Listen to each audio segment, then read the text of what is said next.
اور یہ 20% مسلمان یہ 80% مسلمانوں پہ حاوی ہیں.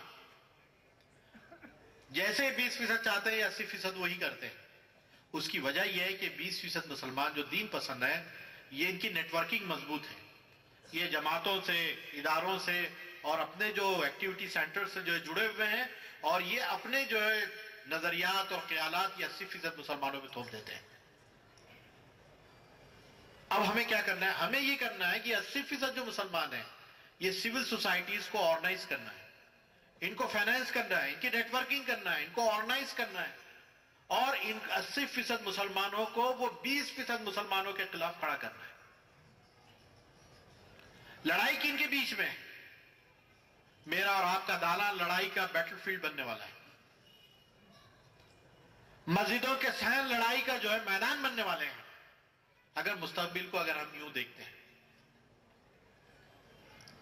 وہ امت جس کو محمد رسول اللہ نے بڑی شفقت سے سنوار کے پروان چڑھایا تھا، یہ امت لہو لہو ہونے والی ہے. اور یہ بات ہم اس لیے نہیں کہہ رہے ہیں کہ یہ بات جو ہے آج ہے، بلکہ پورے تجزیے وغیرہ بھی پچھلے دنوں اخبارات میں جو چیز آئی ہے، اس ملک کا وزیر داخلہ یہ بات کہتا ہے کہ ہمیں پریشانی لا اینڈ آرڈر کو مینٹین کرنے کے لیے ہونے والی ہے جب ہمیں اپنے آفیسرز کے ذریعے سے اطلاع ملی ہے کہ مسلمانوں کے ڈفرنٹ اسکول آف تھاٹس کے بیچ میں اختلافات اتنے بڑھیں گے کہ ان کے بیچ میں خوریزیاں ہونے والی ہیں. جب ان کے بیچ میں اس حد تک لڑائی ہوگی تو ہم یہ سوچتے ہیں کہ ہم لا اینڈ آرڈر کو کیسے مینٹین کریں. ہمارے آفیسر پہ در پہ میٹنگیں کر رہے ہیں کہ ہم اس سچویشن کو کیسے ہینڈل کریں. یہ بات اس نے ایک مسلم وفد کے سامنے ببانگ دول کیا، اخبار نے کوٹ کیا ہے اس کو.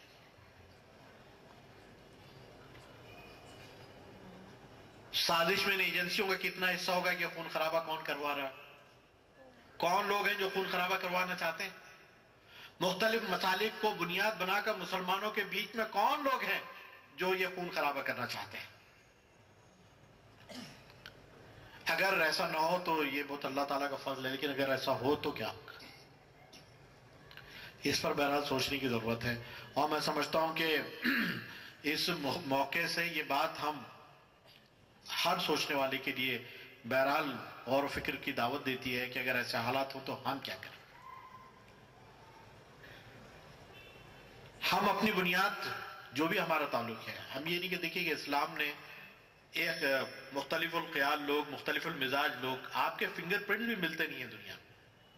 الگ الگ فنگر پرنٹس کے لوگوں کو بنایا اللہ. ایک چہرہ ملتا نہیں ہے، سملرٹیز نظر آتی ہے آنکھوں سے، لیکن کوئی چہرہ ملتا نہیں ہے دنیا میں کروڑوں انسان پیدا ہونے کے باوجود. اسی طرح مزاجوں میں بھی اللہ تعالیٰ نے فرق کر رکھا ہے.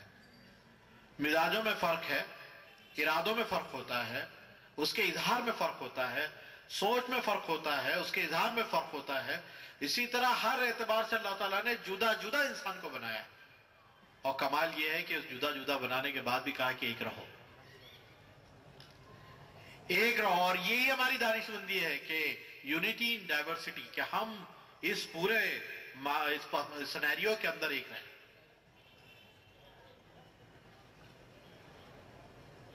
دنیا جو لڑائی کی بنیادوں پر کھڑی ہے، لڑائی جن کے بیچ میں ہو چکی ہے، یا لڑائی کی بنیادیں جن کے پاس موجود ہیں، وہ آج اکٹھی ہو رہی ہے. یہود و نصارہ، قرآن کہتا ہے کہ یہ تو آپس میں دوست ہیں، یہ دشمن تھے، لیکن ہمارے لیے اکٹھے ہو گئے. یہود اور انوت کا کمبینیشن ماضی سے چلا آ رہا ہے، یہ ہمارے لیے اکٹھے ہو گئے اور ہم منتشر ہو رہے ہیں. اس کو اس پورے پس منظر اور سینیریو میں سمجھنے کی ضرورت ہے کہ اگر ہم اب بھی نہیں سمجھیں گے تو خود ہماری صورتحال کیا بنے گی. اللہ تعالیٰ نے یہ امت کو ایک رکھنے کے لیے جو ویلیوز دیے تھے، جو بنیادیں فراہم کی تھی، ان بنیادوں کا ہمیں خیال رکھنا پڑے گا. وہ قوت، وہ محبت، وہ تعلق، وہ اشتراک، وہ برداشت، وہ رواداری جو ہم دوسروں کے لیے گھٹنے ٹیک کر کرتے ہیں، یہ اپنوں کے لیے کرنے کی ضرورت ہے. اور رحماء بینہم کا جو بنیادی فلسفی ہے وہ ہم سے شروع ہونی ہے. اشد کس پہ ہونا چاہیے اس کی فلسفی قرآن نے بیان کی، لیکن کبھی کبھی یہ اصول ریورس ہو جاتا ہے کہ اشد تو ہم اپنے آپ پر ہو جاتے ہیں، امت پہ ہو جاتے ہیں، اور روما ان کا جو بنیاد بننی چاہیے وہ کوئی دوسرے بن جاتے ہیں۔ رحمت، الفت اور محبت جن سے کی جانی چاہیے اول پہلے حصے کے طور پر، وہ کہیں مس ہو جاتی ہے۔ تو یہ چیز کی طرف خاص طور سے توجہ دینے کی ضرورت ہے۔ ہم اسی چیز کو آپ کے سامنے رکھنا چاہتے ہیں کہ خدا کے واسطے ان حالات پہ غور کیجیے۔ ہم جدا جدا ہیں، لیکن ہمارا عقیدہ ایک ہے، ہمارا خدا ایک ہے، ہمارا رسول ایک ہے، کتاب ہے ایک ہمارا امیر ہے، ایک ہمارا نظام ہے، سب ایک ہے۔ اور یہ امت بھی ایک ہے، امت کی قیادت ایک ہے۔ جو اختلاف ہے وہ فروعی ہے، جو اختلاف ہے وہ فروعی ہے، اور اللہ نے جان بوجھ کے اختلاف کو رکھا ہے، اس کے رسول نے جان بوجھ کے اختلاف کو رکھا ہے۔ ورائٹیز، ڈفرنٹ ورائٹیز کے لیے اللہ تعالیٰ نے چیزوں کو رکھا ہے۔ ہمارے اختلاف لڑائی کی بنیاد نہیں ہے، جھگڑے کی بنیاد نہیں ہے، ہمارا اختلاف وسعت کا مظہر ہے، وسعت ہے۔ یہ کوئی اگر ناک پہ ہاتھ باندھتا ہے، کوئی سینے پہ باندھتا ہے، تو اس کا مطلب یہ نہیں کہ اختلاف ہے، اس کا مطلب وسعت ہے۔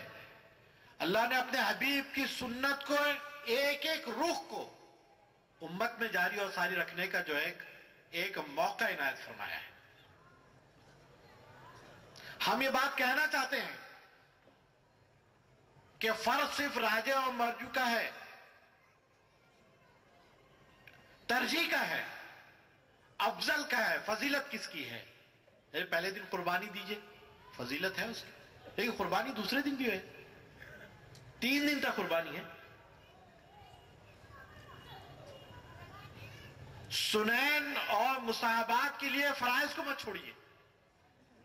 امت جب دین کے معاملے میں غلو کرتی ہے تو پہلے ترتیب بگڑتی ہے،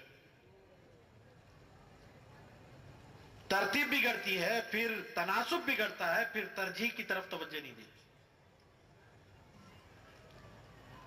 ترتیب یہ ہے کہ جو فرائض ہیں وہ اولیت اختیار کرتے ہیں، واجبات، سنن، نوافل، مستحبات، یہ جو سیکوینس ہے اس کو پورا کرنا اوپر سے ضروری ہوتا ہے۔ کسی نفل کے لیے فرض کو چھوڑا نہیں جا سکتا، کسی نفل کے لیے فرض کو چھوڑا نہیں جا سکتا، فرض کو اولیت حاصل رہے گی ہر حال۔ یہ ترتیب اگر کہیں بگڑتی ہے تو دین کے اندر وہ چیز وہ سین لگتی ہے جس سے امت کے اندر بگاڑ پیدا ہوتا ہے۔ اسی طرح تناسب ہے، جس چیز کی جتنی ضرورت ہے اللہ نے متعین کی ہے، اس کے رسول نے متعین کر دی ہے۔ آپ اس تناسب کو اپنے حساب سے ڈیل کریں گے تو پھر گڑبڑ ہو جائے گی۔ ہانڈی کے اندر نمک کا زیادہ ہو جائے تو اس کا تو ٹیسٹ کرکرا ہو جائے گا۔ اگر اس میں مرچی اگر زیادہ ڈال دیں گے، یا مسالے زیادہ پڑ جائیں، یا تیل ہی زیادہ ہو جائے، کیا ہوگا؟ یا بالکل ہی نہ ہو تو کیا ہوگا؟ تو تناسب بھی دین کے اندر اہم ہے کہ اللہ نے جو تناسب نمازوں کا رکھا ہے اسی طرح دوسری عبادتوں کا رکھا ہے، وہ تناسب کو مینٹین کرنے کی ضرورت ہے۔ علامہ یوسف القرضاوی صاحب نے تو بیچ میں فتویٰ دیا ہے کہ لوگ نفل حج کو نہ آئیں۔ نفل حج کو انہوں نے منع کیا ہے کہ جن لوگوں کا فرض حج نفل حج کرنے والوں کی وجہ سے رک جاتا ہے، اس لیے برائے مہربانی اور نفل حج کرنے والے نہ ہیں، جن کے فرائض میں جو ہے رکاوٹ آتی ہے کہ پہلی دفعہ وہ حج کرنے آئے۔ تناسب کیا ہے؟ میرے گھر کا پڑوسی جو ہے، ٹھیک ہے، خواہش ہوتی ہے اللہ کے گھر کی حاضری دینا، اس کے دربار کی حاضری دینا، اس کو ٹکٹکی باندھ کر دیکھنا، اس کے سامنے عزو اتکساری کے ساتھ کھڑا رہنا دل چاہتا ہے، تمنا دل کی آرزو ہوتی ہے کہ خدا کے گھر میں کھڑے رہیں، لیکن خدا ہی کی تو احکام ہے کہ پڑوسی کا بھی تو خیال رکھو، اس کی غربت کا خیال رکھو، اپنے خاندان کے غربا کا خیال رکھو۔ یہ فرض سے آگے نوافل کے اور حج اور عمرے جب بڑھ جاتے ہیں تو دین کے اندر تو گڑبڑی تھوڑی ہو ہی جائے گی۔ اور ترجیحات کی طرف جب آدمی توجہ نہیں دیتا ہے، کبھی کبھی ایسا بھی ہوتا ہے کہ کسی گھر کو آگ لگی اور آپ ایک فرض ادا کر رہے ہو، جیسے فرض نماز ہی ادا کر رہے ہو، گھر کو آگ لگی ہوئی ہے، فقہا کہتے ہیں کہ بھئی نماز توڑو، گھر کو آگ کو بجھاؤ۔ جب ترتیب، تناسب اور ترجیح کا بگاڑ ہو جاتا ہے تو یہ امت دین کے اندر جو ہے کہیں نہ کہیں گڑبڑی کرنے کی مکلف ہوتی ہے۔ اس کی طرف توجہ دینا کہ اللہ نے جیسے نیکی کا جو تصور ہے، جو اللہ اس کے رسول نے متعین کیا ہے، اگر فجر کی 4 رکعت 2 رکعتیں ہیں، اگر میں 4 رکعت پڑھوں تو کیا نماز ہی تو پڑھنا ہے مجھے، لیکن میں نہیں پڑھ سکتا۔ اللہ نے 2 رکعت متعین کی ہے، 2 ہی رکعت پڑھنی ہے۔ اگر رکوع کرنا ہے تو رکوع ہی کیجئے، رکوع کی جگہ سجدہ تو اللہ قبول کرے گا۔ اور 1 رکعت میں اگر 2 سجدے تناسب سے ہے تو 2 ہی سجدے ہوں گے۔ اب سجدہ ایک بڑی نیکی ہے کر کے میں 6 سجدے کر لوں تو کیا ہوگا؟ یہ جو امت کا مزاج ہو رہا ہے کہ نیکی دل پسندی کے ساتھ کی جائے، میرا دل جو چاہتا ہے وہ میں نیکی کروں، یا میں جو چاہتا ہوں وہ نیکی ہے۔ نیکی دل کے چاہنے کا نام نہیں ہے، بلکہ اللہ اور رسول کے حکم کو ماننے کا نام ہے۔ امت کو امت بنائے رکھنے کے لیے یہ بھی ضروری ہے کہ ہم جو ہے اس سلسلے میں امت کے معاملے میں 2 قدم پیچھے چلنے والے ہیں۔ امت کے معاملے میں 2 قدم پیچھے چلنے والے ہوں۔ اللہ کے رسول نے فرمایا کہ وہ شخص جو سامنے ہو تو پہچانا نہ جائے، اور جو غائب ہو تو خود سے یاد نہ کرے۔ ایسے لوگوں کی ضرورت۔ امت کو بنیاد مرصوص یہی بنا سکتے ہیں۔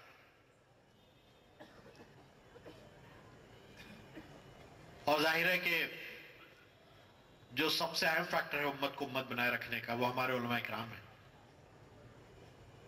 وہ اللہ کی طرف رجوع ہونے والے لوگ، جو سب سے زیادہ اس سے ڈرنے والے لوگ، یہ امت کا تصور دینے والے لوگ، یہ امت ہے، یہ تصور دینے والے لوگ، وہ اصل ہماری قیادت ہے، جو علماء کی قیادت ہے۔ دیکھیے امت اس قیادت کے اندر بھی کس طرح سے جو ہے کرپشن اختیار کرتی ہے، اس کو بھی دیکھ لیجیے۔ ہمارے پاس جو پولیٹیکل سسٹم ہے، اوپر سے جو بن کر آتا ہے وہ ہمارا قائد ہو جاتا ہے، انسانوں سے جو اٹھتا ہے وہ ہمارا قائد نہیں ہے۔ یہاں کے سسٹم نے یہ ایک چیز دے دی ہے کہ جو بڑا ہو کر آ جائے وہ ہمارا قائد ہے، لیکن انسانوں سے محبت کرنے والا، انسانوں کے بیچ اٹھنے والا، انسانوں کے معاملات کو دیکھنے والا، ان کے مسائل کو حل کرنے والا، کرائسس میں کھڑا ہونے والا، بحرانی حالات میں استقامت دکھانے والا، وہ نظر نہیں آتا۔ اور ہم سمجھتے ہیں کہ یہ امت اگر باقی رہ سکتی ہے تو اس کی اپنی اصل قیادت جو علماء کرام کی ہے، اسی قیادت کے نتیجے میں باقی رہ سکتی ہے، ورنہ یہ ڈگڈگی باز ہر ایک کا جو ہے گھوڑا بننے والے لوگ یہ امت کا ستیاناش ماننے والے ہیں۔ اور جو سیزن آنے والے ہیں وہ سیزن میں ایک نئی رنگ اور ایک نیا روپ اور ایک نئی دنیا دکھانے والے لوگ، تقسیم در تقسیم کے عمل سے لے جانے والے لوگ۔ اس اعتبار سے ہم یہ کہتے ہیں کہ چاہے کچھ ہو، یہ امت کی ایک یونٹی اور وحدت کو باقی رہنے کی ضرورت ہے۔ اس کے اوپر حرف آنے کے لیے جو بھی کوئی اگر سازش کرتا ہو تو اس کو جو ٹیڑھی آنکھ سے دیکھنے کی ضرورت ہے۔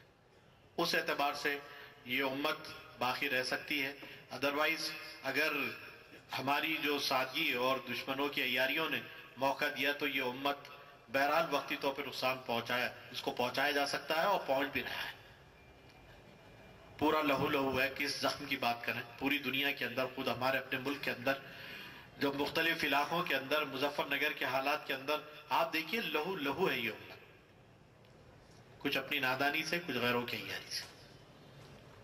اس موقع پر جو بھی بات، اب ظاہر ہے کہ میں بہت ٹائم لے چکا ہوں اور میں بھی سننا چاہتا ہوں مولانا محترم کو کہ وہ ایک ظاہر کہ علماء کا ایک ربانی پیغام ہے، آسمانی کلام سے وہ اپنی بات کو شروع کرتے ہیں، اس لیے وہ اپنی گفتگو میں اس طرف بھی اشارہ ضرور کریں گے انشاءاللہ تعالیٰ کہ ہم ان حالات سے کیسے ابھر سکتے ہیں، وہ کون سی ایسی چیزیں ہیں جو اس امت کو امت بنائے رکھنے کے لیے ضروری ہیں۔ اور ظاہر ہے کہ میں کل علم ہونے کی حیثیت سے اس کے اوپر زیادہ گفتگو آپ لوگوں کے سامنے نہیں رکھ سکتا، مولانا بہت سیر حاصل اس پہ گفتگو کریں گے انشاءاللہ تعالیٰ، اور امید ہے کہ یہ ایک تاریخی بیان ہوگا جس سے ایک دنیا استفادہ کر سکتی ہے۔